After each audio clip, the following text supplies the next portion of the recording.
I've been meaning to talk about this game for quite some time now, but I kept putting it on the back burner, but today that changes. I want to talk about World War Z, the upcoming co-op shooter for PlayStation 4, Xbox One, and PC. I got my hands on the game way back during E3, and I played about 30 minutes of it, and my god, I came out completely impressed. I went in not expecting much, expecting this to be another typical licensed video game, but no, they put a lot of passion and a lot of love into this world and into this gameplay, so let's talk about World War Z.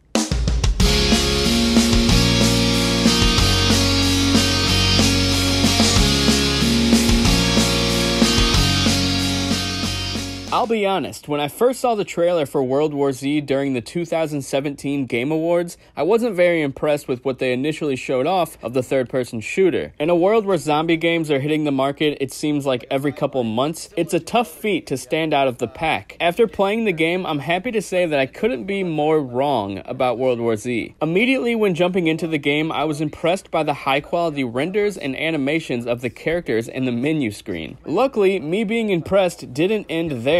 The game's world is beautifully realized. I was only able to play in the decayed New York City, but the amount of attention to detail made it obvious that the studio is passionate about this project. When walking through the city, I witnessed some stellar environmental storytelling, and it was awesome seeing crowds of zombies in the distance. The developer confirmed that there are various different types of locations, and I can't wait to see what other environments I'll be able to blast through hordes of zombies in. Another awesome aspect to each mission is the big set-piece moments.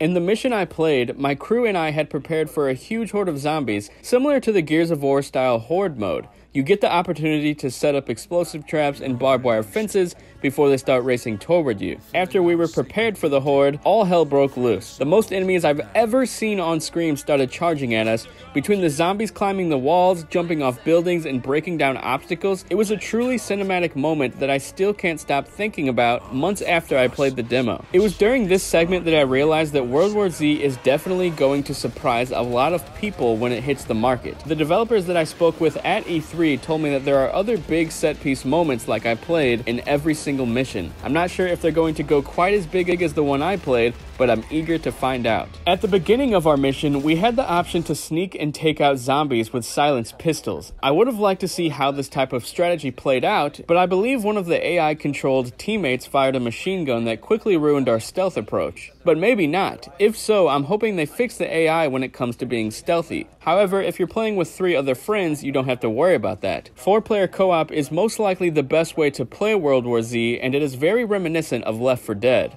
Speaking of Left 4 Dead, World War Z seriously scratches that itch for a fast-paced, co-op, zombie-slaying shooter, though World War Z seems to be bringing more to the table overall. From the huge number of enemies on screen, up to 500, and building defenses from scavenged resources, and the fantastic weapon variety, there's enough nuance here to make it feel like a fresh experience. In terms of gunplay, things feel solid. Nothing stood out to me that was irregular or odd. Saber Interactive is in fact veteran developers who have worked on some of the biggest shooters out there like Quake and Halo. My only gripe in terms of gameplay is I felt very limited in terms of movement. There is a roll mechanic, but it isn't very useful, at least not during my time with the game. One thing I noticed was how each gun had a distinct feel to it, and I loved that aspect. Blasting zombies away in a multitude of ways never lost its fun factor throughout the demo I played. If things continue to stay fresh throughout each mission, World War Z will surely be something special. In terms of narrative, World War Z features mini-stories that take place within the film's universe. When I asked the team what drove them to make a World War Z game, they simply told me it's because they love the film and the book. Using a popular intellectual property will surely get more eyes on the game, so it makes sense to go this route. And as you've seen in the gameplay now, the walls of climbing zombies are in this game just like the 2013 film. Unfortunately, the game's story are told mainly through text before missions, and there aren't any cinematic cutscenes. So it seems World War Z is definitely more gameplay focused rather than narrative driven, which may or may not be a big deal to you. I would normally be more upset with something like this, but it looks like a lot of story will be told through the in-game environments. At least, I hope so. I'm excited to get my hands on the final build of World War Z. The game was easily the biggest surprise for me during E3 2018. I went from being somewhat interested to now being extremely eager to play more. As a mostly single-player guy, I'm hoping that World War Z appeases my style of gamer. As I said before, the game is being developed on PlayStation 4, Xbox One, and PC, and there's currently no release date. If I had to guess, I would estimate a release window of sometime early next year or possibly springtime. Are you interested in World War Z? Are you a fan of Left 4 Dead? If so, this just might quench your thirst for a similar experience. And some final features that I wanted to talk about that I've already sort of talked about a little bit is, of course, it's a 4-player co-op shooter. There are 3 episodes with 3 chapters in each one.